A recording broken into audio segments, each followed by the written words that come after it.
Assalamualaikum warahmatullahi wabarakatuh. Baik lagi di channel Akbar CK. Kali ini kita akan mendengarkan pidato terbaru dari Bapak Presiden terpilih Prabowo Subianto. Nah, di mana pidato beliau ini menyinggung persoalan kabinet, ya, kabinet di pemerintahannya, terus juga masalah geopolitik. Pokoknya intinya seru lah ya. Nggak perlu lama-lama, langsung aja kita saksikan dan dengarkan pidatonya. Terpilih Republik Indonesia periode 2024-2029.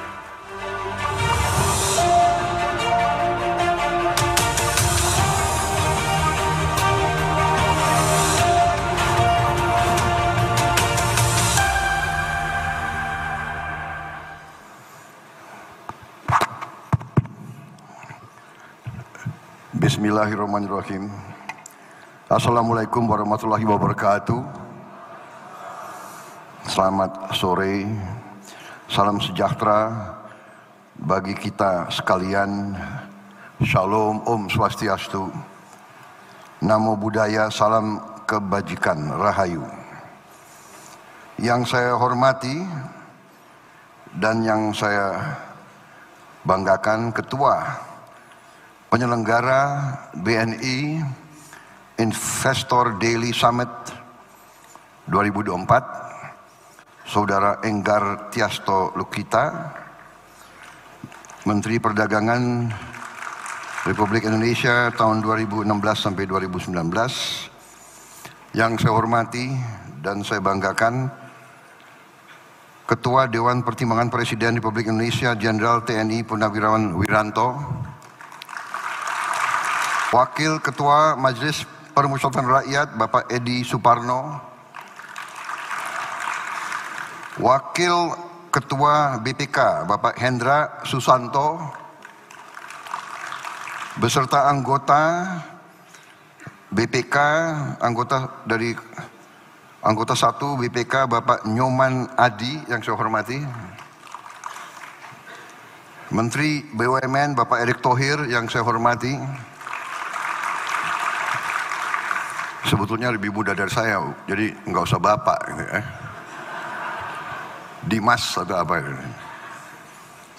Menteri Hukum dan HAM Saudara Supratman Andi Aktas, Menteri ATR BPN Saudara Agus Harimurti Yudhoyono,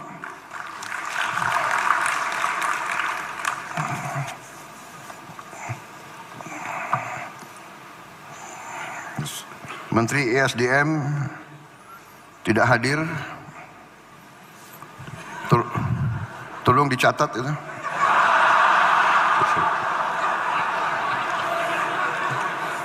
Menteri Investasi Saudara Rosan Roslani tidak hadir, catat lagi tuh. Gimana tim sukses nggak hadir ini?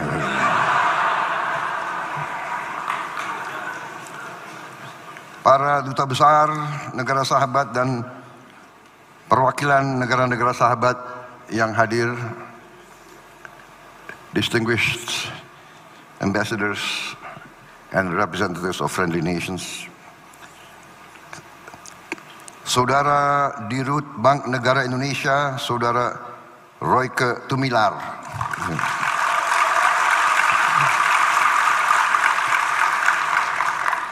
seluruh hadirin peserta BNI Investor Daily Summit 2024 yang saya hormati dan saya banggakan. Saudara-saudara, terima kasih atas kehormatan diberikan kepada saya diundang pada acara ini. Ini kehormatan, walaupun undangan kemarin diberikan kepada saya oleh Pak Enggar secara mendadak. Baru tadi malam saya diundang. Tapi bukan salah beliau, biasa dalam kondisi sekarang agak sibuk sehingga mungkin undangan tertulis saking banyaknya undangan mungkin tidak saya perhatikan. Tapi untung takdir menghendaki saya hadir. Saya kebetulan ketemu beliau di restoran. Kemudian beliau ingatkan, besok hadir nggak? Ada acara apa? Ya kan? BNI Investor. BNI. Waduh, berat kalau saya nggak hadir acara BNI. Gitu. Ya kan? Ngeri saya, kualat, ya kan? Malam-malam saya dibangunin nanti katanya kan. Jadi BNI memang ada sedikit, bukan sedikit, tapi ada hubungan emosional dengan keluarga saya karena itu adalah kebanggaan keluarga kami, karena Pak Margono lah yang menerima perintah dari Bung Karno untuk membuka bank milik rakyat Indonesia yang pertama, yaitu BNI.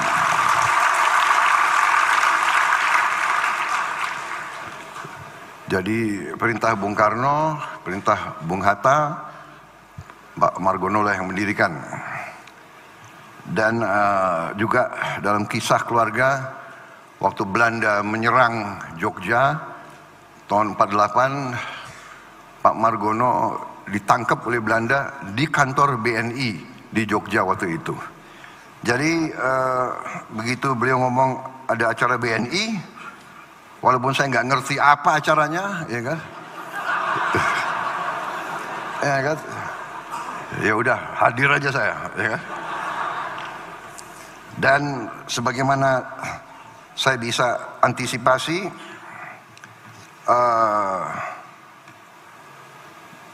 memang acara ini adalah acara tentunya tentang ekonomi.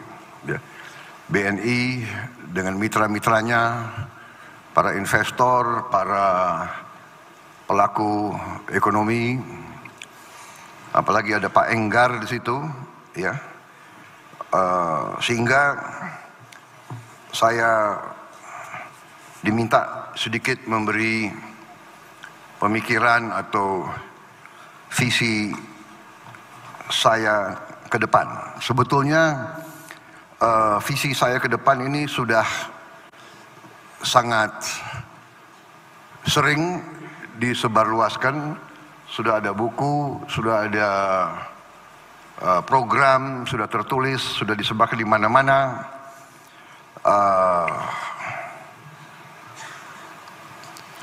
Dan saya kira saudara-saudara sudah banyak mengikuti, tapi kalau saudara-saudara ingin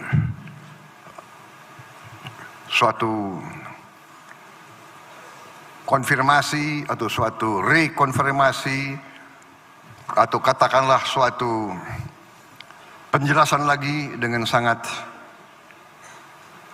gembira saya akan menggariskan secara garis besar saja, tidak terlalu detail. Saya yakin saudara di ujung hari ini begitu banyak mendengarkan pembicaraan, sudah cukup lelah, ya kan? Kita mengerti bahwa pelajaran psikologi, orang mendengarkan itu sebetulnya cukup berat. Kemampuan orang menerima keterangan itu katanya terbatas. Span of attention kurang lebih 40 menit. Kemudian daya serap manusia untuk menerima keterangan baru maksimal 7-8. Karena itu saya batasi pembicaraan saya, ya. Saya harap tidak terlalu lama. Tapi saya mohon izin saya minum kopi dulu. Saya bisa jadi brand ambassador kopi Indonesia. Ya.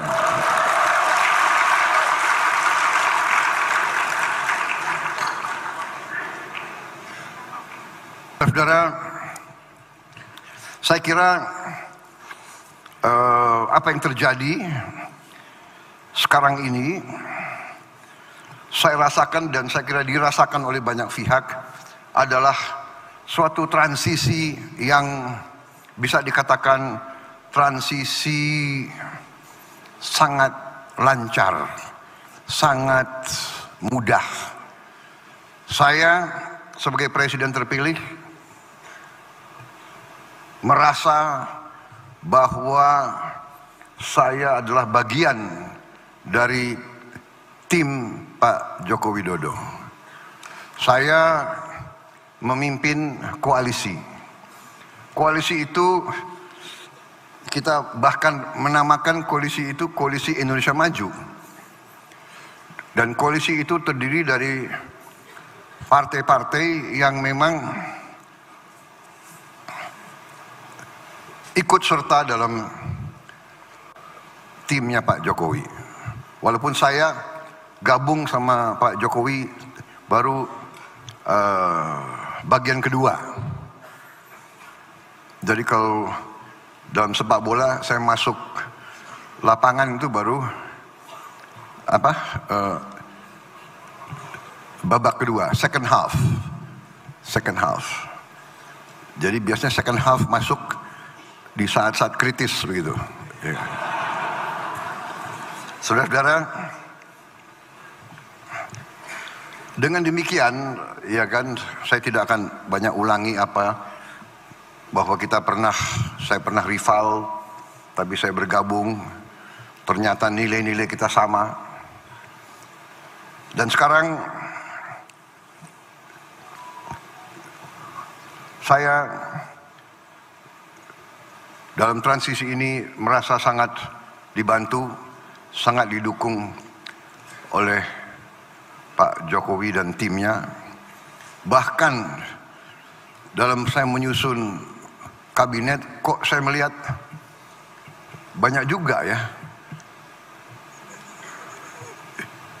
menteri-menteri yang akan datang, ya banyak juga yang berada di kabinet yang sekarang begitu.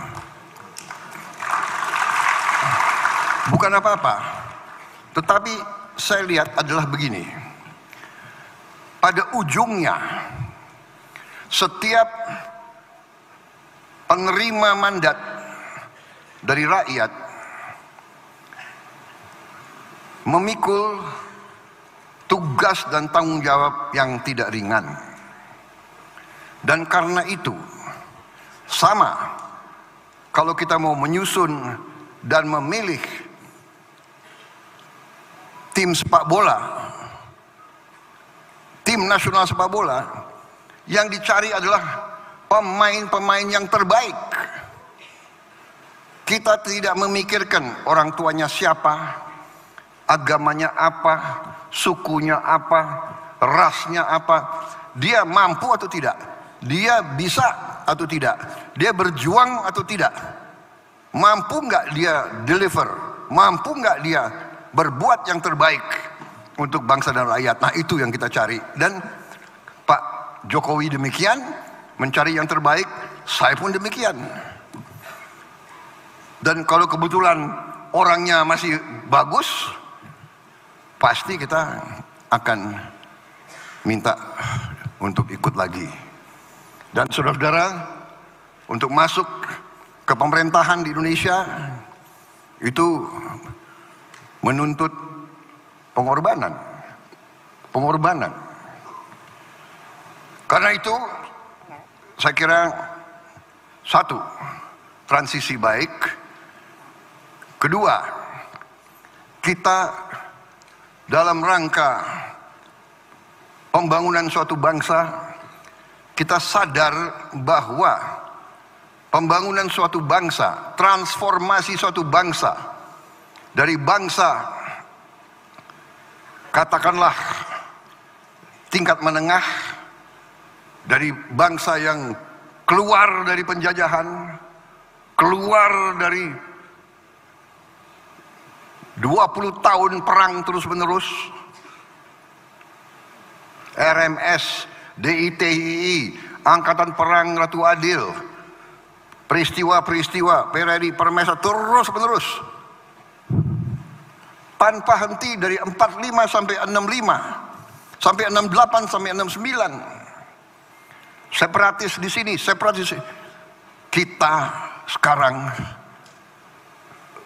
adalah negara yang masih utuh, negara dengan ekonomi ke-16 di dunia, negara dengan tingkat inflasi salah satu yang terendah di dunia, negara dengan pertumbuhan yang masih cukup baik dibandingkan dengan negara-negara lain, suatu negara yang keluar dari krisis COVID salah satu yang tercepat dan dinilai salah satu yang terbaik keluarnya dari peristiwa COVID. Kita sering kurang bersyukur, kurang terima kasih, kurang menghargai apa yang kita capai sendiri. Ini kita harus koreksi diri kita sendiri. Kalau kita lihat negara-negara lain, rasio hutang terhadap GDP mereka sesudah COVID naik belasan bahkan puluhan persen. Negara-negara hebat seperti Perancis, debt to GDP ratio-nya loncat. Sekarang berada di 110%. Nggak tahu kapan mereka akan bayar hutang mereka itu.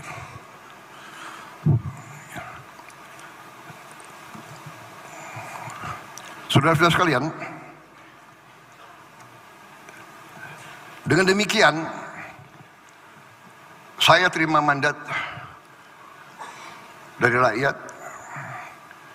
dan waktu ini saya gunakan dengan sebaik-baiknya. Saya kumpulkan pakar-pakar, saya kaji perkembangan, saya kaji situasi ekonomi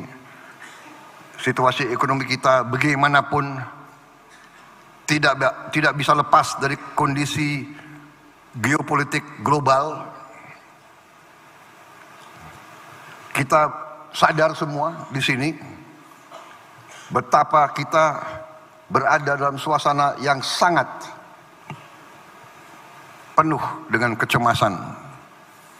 Terjadi perang-perang besar dengan risiko yang sangat besar. Di Eropa, perang Ukraina, di Timur Tengah, perang di Gaza, meluas ke Lebanon, mungkin meluas lagi ke Iran.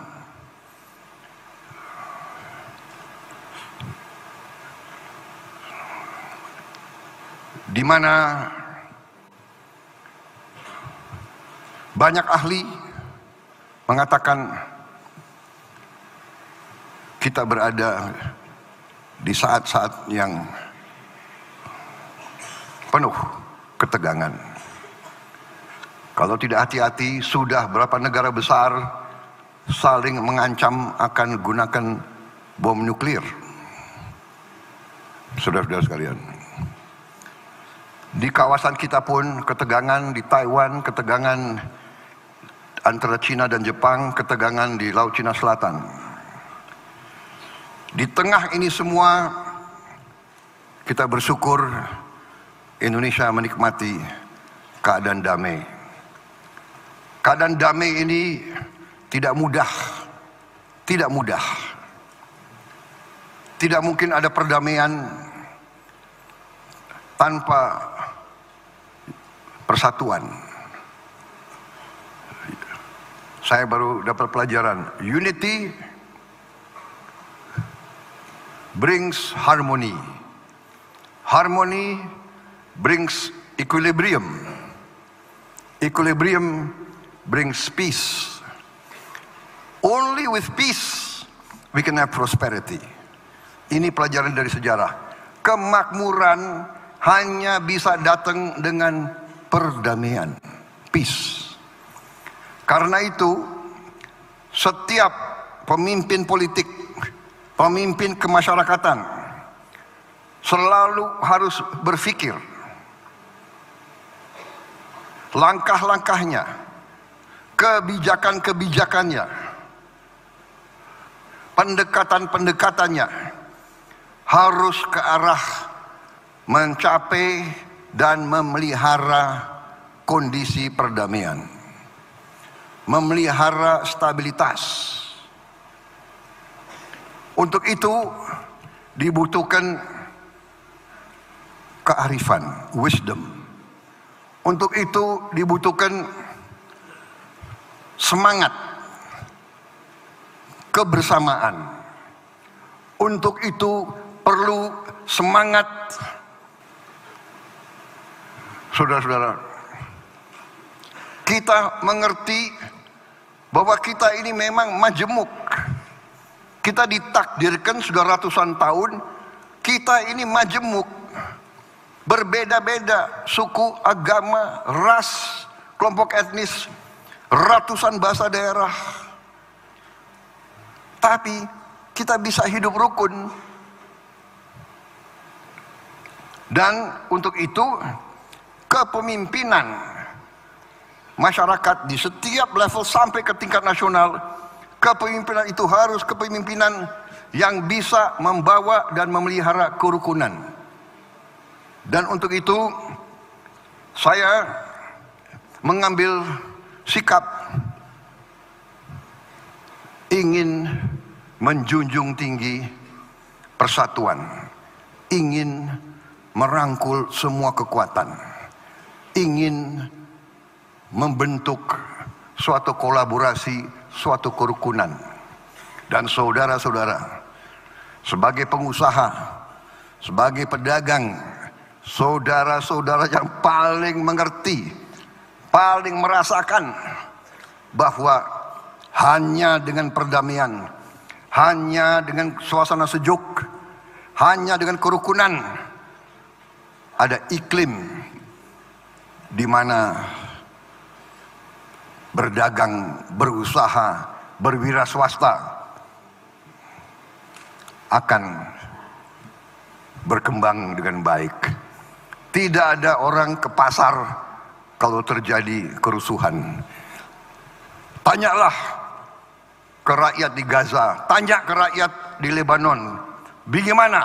Bisa enggak mereka hidup dengan tenang? Bisa enggak mereka berdagang kalau semua gedung mereka dibom, dihancurkan? Karena itu saudara-saudara, saya selalu ingin menjalin dialog. Saya selalu ingin mengajak kerjasama. Bagi saya,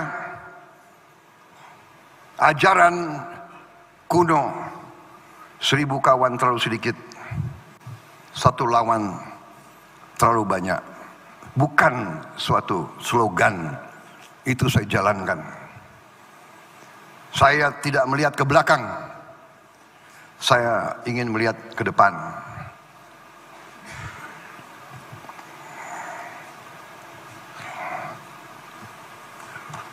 Bagi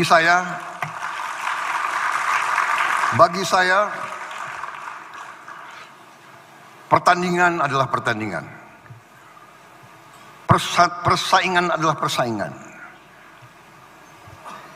Ibarat kita di Olimpiade bertanding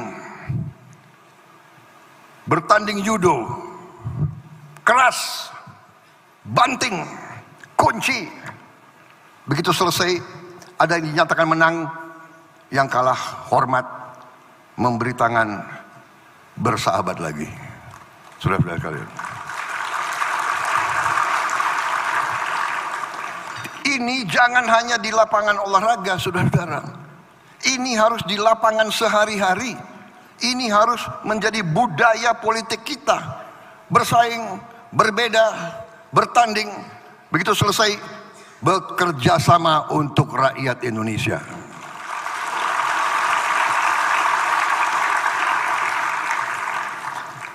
Itu keyakinan saya. Dan karena itu tekad saya akan saya jalankan. Dengan risiko. Karena saya ingin membentuk pemerintahan persatuan nasional yang kuat. Terpaksa koalisinya besar. Nanti akan dibilang, kabinet Prabowo, kabinet gemuk. Banyak. Ya negara kita besar, Bung. Negara kita luasnya sama dengan Eropa. Eropa 27 negara. Kita 1 negara. Sebagai contoh, Timor Leste, negaranya itu jumlah penduduknya 1,3 juta kalau tidak salah. 1,3 juta. Lebih kecil dari Bogor, Kabupaten Bogor. Kabinetnya, menterinya tahu nggak berapa? 28 menteri. Kenapa? Karena di koalisi juga. Kalau kita negara otoriter, ya kan, hanya satu partai, ya bisa jalankan negara ini hanya dengan 20 menteri, 24 menteri. Tapi saya harus merangkul semua kelompok, harus ada perwakilan. Harus ada perwakilan dari Indonesia Timur, Indonesia Barat, Indonesia Tengah, dari suku A, suku B. Harus ini Indonesia.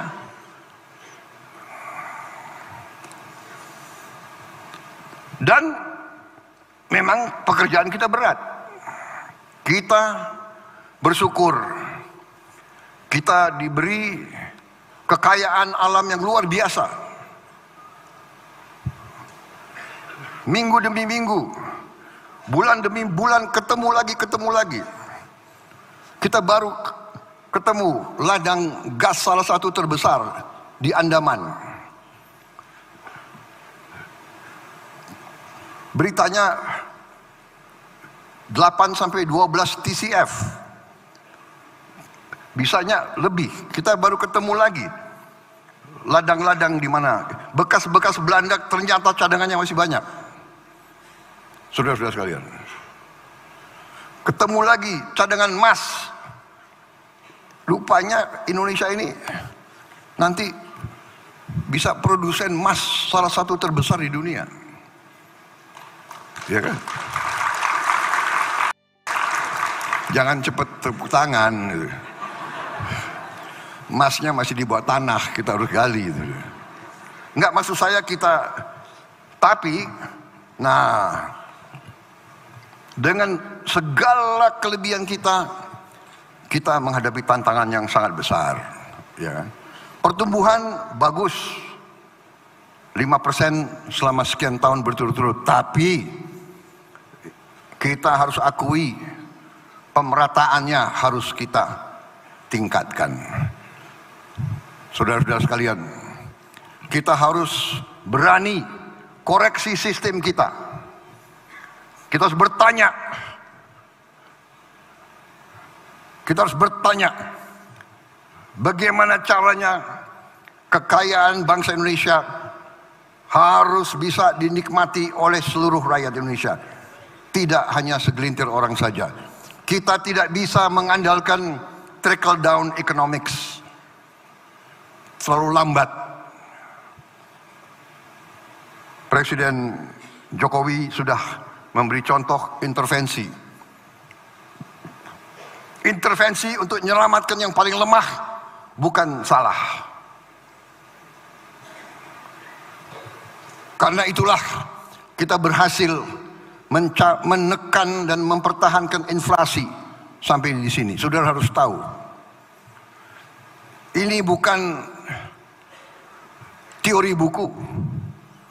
Mungkin ini teori di luar buku, nggak ada di buku. Itu pun suatu kelebihan Pak Jokowi, pernah jadi wali kota. Dia belajar mengendalikan inflasi dari waktu dia wali kota. Sekarang Menteri Dalam Negeri mimpin rapat tiap minggu masalah inflasi. Dengan Zoom, semua kabupaten, semua gubernur dipantau oleh Menteri Dalam Negeri.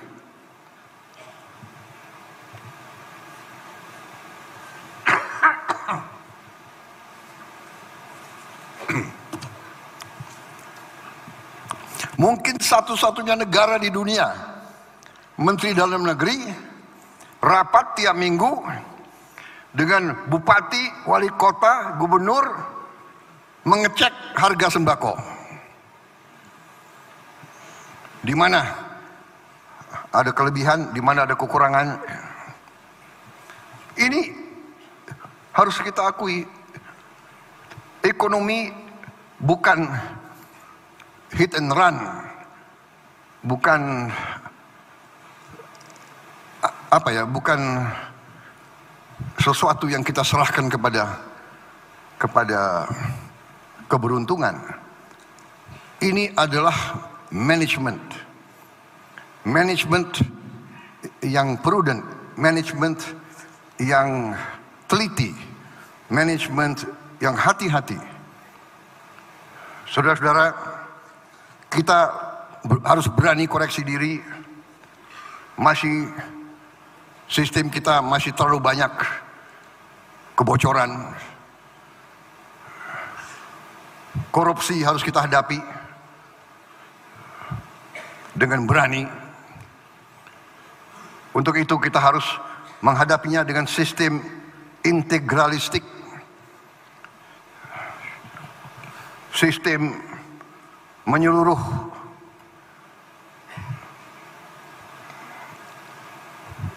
Kita harus berani akui kesulitan. Jangan lari dari kesulitan. Hadapi kesulitan dan selesaikan kesulitan itu. Cari otak-otak terbaik bangsa ini. The best brains and the best heart of our country. Otak terbaik dan hati terbaik.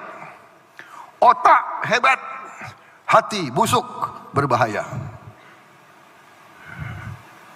Itu korupsinya lebih pintar lagi. The best brains, the best heart.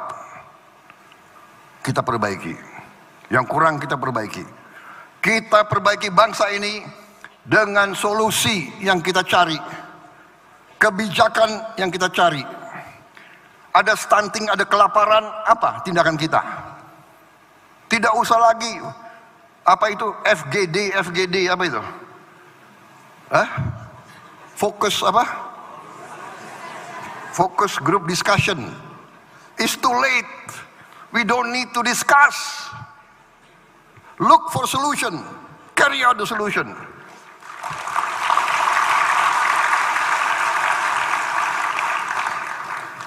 Saudara-saudara, kita berani hadapi, harus berani. Kita tidak bisa boleh lagi membiarkan anak-anak Indonesia tidak makan pagi.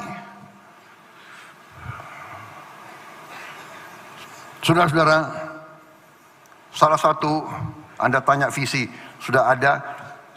Saya dari dulu bertekad ada beberapa hal fundamental. Survival kita suatu bangsa, sebagai bangsa, tergantung beberapa hal yang sangat mendasar. Pertama adalah swasembada pangan. Suatu bangsa harus bisa produksi dan memberi makan ke rakyatnya. Bangsa mau merdeka tidak boleh tergantung dengan import pangan. Saya bertekad untuk swasembada pangan.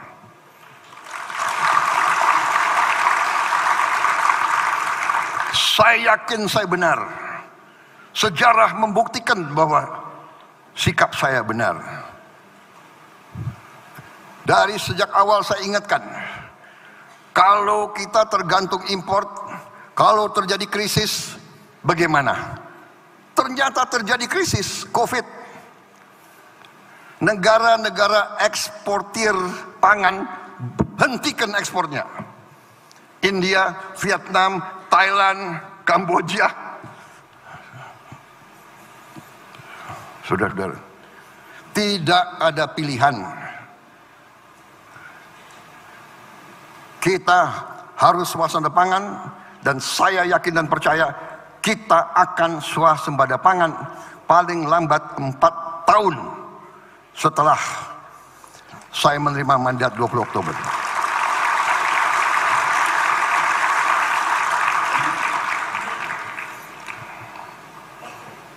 Yang kedua, kita harus swasembada energi. Kita tidak bisa lagi tergantung import bahan bakar. Kalau terjadi krisis, sama lagi. Sekarang Israel diramalkan akan menyerang ladang-ladang minyak Iran. Iran mengatakan kalau ladang minyak dan gas mereka diserang, mereka akan balas menyerang ladang-ladang minyak gas sekutu-sekutu Amerika. Berarti Arab Saudi, Kuwait, Qatar, Bahrain ini sekutu Amerika semua. Karena Amerika dianggap mendukung Israel, Iran kalau diserang yang dibalas sekutu-sekutu Amerika. Kita bisa bayangkan harga minyak berapa. Kita bersyukur lagi, Tuhan Maha Besar sangat cinta sama rakyat Indonesia. Saudara-saudara, sekarang ada teknologi, kita bisa bikin solar dari kelapa sawit. Bahkan tidak hanya B35, B40, B50, tidak, kita bisa bikin D100. Bensin bisa juga dari kelapa sawit. Saudara-saudara sekalian, jadi kita sangat bisa swasembada pangan. Belum lagi kita menemukan ladang-ladang baru, dan kita bisa membuka ladang-ladang bekas Belanda dengan teknologi baru. Kita juga bisa batu bara kita rubah menjadi solar, menjadi diesel, menjadi DME, menggantikan LPG. Saudara-saudara, yang Maha Besar sangat baik sama kita. Tinggal kita mampu atau tidak. Selain swasembada pangan, swasembada energi, kita harus hilirisasi. Jadi yang dicanangkan Pak Jokowi ini mutlak kunci terhadap kebangkitan kita. Kita harus hilirisasi. Dari hilirisasi kita laksanakan industrialisasi. Bersyukur lagi kita miliki cadangan nikel terbesar di dunia. Kita miliki cadangan boksit salah satu terbesar di dunia. Koper kalau nggak salah kita ke-7 di dunia.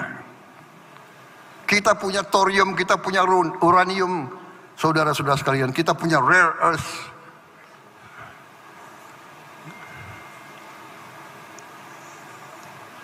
Ada pihak-pihak yang selalu entah pesimistis atau memang sengaja tidak suka kalau Indonesia bangkit. Ya. Jadi saudara-saudara, dari itu semua, swasembada pangan, swasembada energi, hilirisasi, salah satu tugas di depan kita adalah menyelamatkan anak-anak kita. Kita akan beri makan bergizi kepada semua anak-anak kita dan ibu-ibu yang sedang hamil. Dan ini sudah kita pelajari, sudah siap, akan kita lancarkan, dan sekarang sudah ratusan uji coba, sudah ratusan titik uji coba, dan alhamdulillah uji cobanya sebagian besar sukses. Dan alhamdulillah sekarang inisiatif, ada perusahaan saya akan beri di daerah saya akan beri ke karyawan saya akan beri anak-anak karyawan saya. Ada kepala daerah, saya akan pakai APBD untuk sebagian. Silakan. Mari kita masing-masing berbuat untuk menyelamatkan masa depan anak-anak kita. Jadi saudara-saudara, kalau saya rangkum, produksi pangan, produksi energi, hilirisasi. Hilirisasi untuk nilai tambah, hilirisasi untuk lapangan kerja, hilirisasi untuk menyelamatkan devisa kita.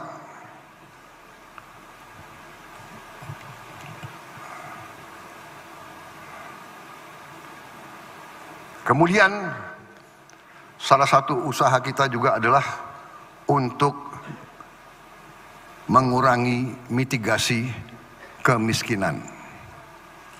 Sekarang banyak subsidi kita setelah dikaji kurang dinikmati lapisan paling bawah. Karena subsidi itu adalah diarahkan ke subsidi barang, produk. Kita sedang mengkaji merubah subsidi menjadi subsidi kepada keluarga. Kita harus sekarang mencari data by name, by address setiap keluarga yang golongan paling bawah. Dan baru pada saat itu dengan cara yang benar, di situ kita berharap BRI, BNI, Pos Indonesia, PLN dengan semua jaringannya sampai ke desa bisa membantu melancarkan pengiriman subsidi itu langsung ke keluarga yang miskin. Saudara-saudara, saya kira secara garis besar itu strategi saya. Saya percaya swasembada pangan, swasembada energi, hilirisasi, makan untuk anak-anak, kemudian mitigasi kemiskinan segera. Kemudian dengan program-program itu semua, para pakar ekonomi menghitung.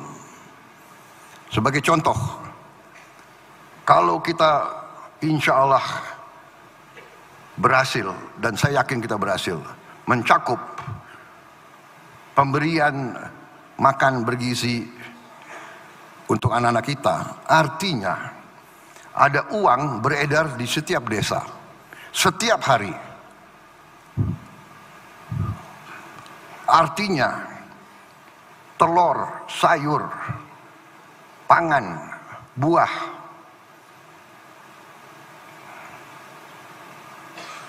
ada pasar terjamin. Istilah perdagangannya apa? Pasar yang terjamin, ya. Gimana istilah bisnisnya apa itu? Market, captive market. Captive market, semua produksi di desa kecamatan akan terserap. Kemarin kita dengar di Kabupaten A kelebihan telur. Kita dengar panen di Jawa Barat, mangga yang terbagus tidak bisa dijual karena nggak ada kendaraan mengangkatnya dari desa itu. Di satu desa, di satu kabupaten, cabai harganya tak terkendali. Di satu desa, cabai tidak bisa terbeli, dan sebagainya dan sebagainya. Sekarang kita sangat optimis bahwa apa yang dihasilkan semua petani kita di seluruh kecamatan sudah ada captive market, sudah ada pasarnya. Terjamin, mereka tahu produksi telur mereka akan dibeli, mereka tahu timun mereka akan dibeli, tomat mereka akan dibeli, cabai mereka akan dibeli, sayur mereka akan dibeli, ikan lelenya akan dibeli, ikan nilanya akan dibeli. Saudara-saudara, jadi saya memang sering diejek, ya kan, Prabowo apa ini 8% pertumbuhan, ya kan, kita dinyinyir, ya nggak apa-apa. Saudara-saudara, saya belajar dari Bung Karno, proklamator. Beliau pernah mengatakan, gantungkanlah cita-citamu setinggi langit. Kalau kau tidak sampai langit, minimal kau jatuh di antara bintang-bintang. Saudara-saudara, saya canangkan 8%. Kalau nggak sampai 8%, ya 7,5. Kalau nggak sampai 7,5, ya 7, ya kan? Kalau kita puas, kita canangkan 6%. nanti 5,3 ya sudahlah, ya kan? Saudara-saudara, dari sejak muda saya pinginnya jadi jenderal, bukan kolonel. Jenderal, cita-cita saya. Tapi tidak duduk di bawah pohon, saya minta bintang jatuh ke saya, enggak. Saya bekerja. Saya ingin jadi bintang 4, ya lumayan dapat bintang 3, ya kan? Ujungnya dapat bintang 4 juga dari Pak Jokowi, gitu. Jadi saudara-saudara yang muda-muda, tak akan lari, ya, tidak akan lari. Kalau cita-citamu benar, kau bekerja keras, insya Allah. Never give up, never surrender. Saya ajarkan kepada saudara, jatuh, bangun lagi, jatuh lagi, bangun lagi. Emangnya ada yang kasihan lu jatuh? Bangkit lagi. Jadi siapa tahu nanti tidak 8%. Kalau 9% gimana? Lu nggak percaya kan? Bener nggak? Tunggu tanggal mainnya.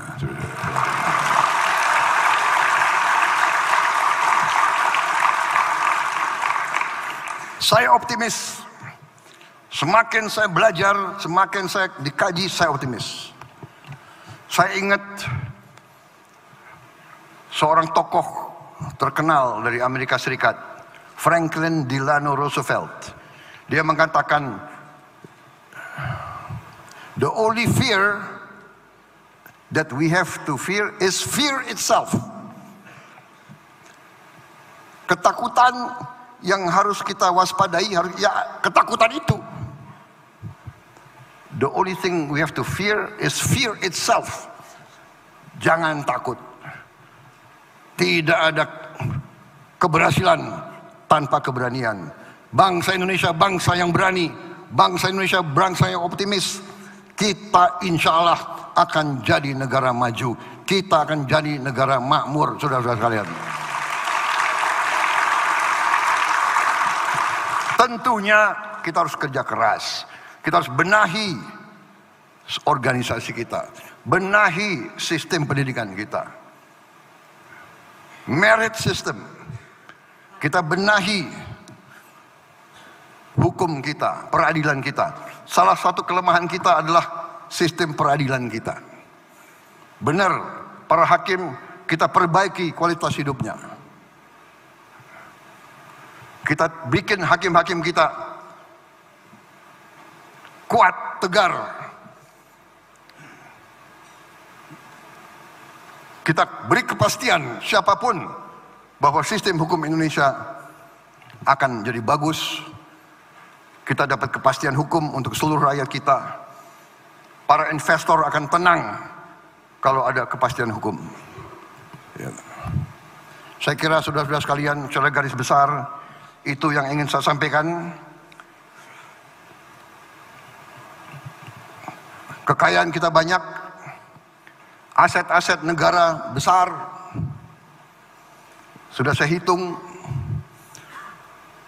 kalau kita konsolidasikan semua kekayaan kita dalam manajemen yang baik, mungkin kaget. Jangankan orang lain, kita juga kaget betapa kayanya kita. Kuncinya kita harus menjaga kekayaan kita. Kita harus mengurus kekayaan kita. Kita harus dengan prudent, dengan arif. Makanya BUMN, bank-bank, ingat BNI, Bank Perjuangan, semua himbara, uang yang saudara kelola adalah uang rakyat Indonesia. Setiap sen, setiap kredit harus dipertanggungjawabkan.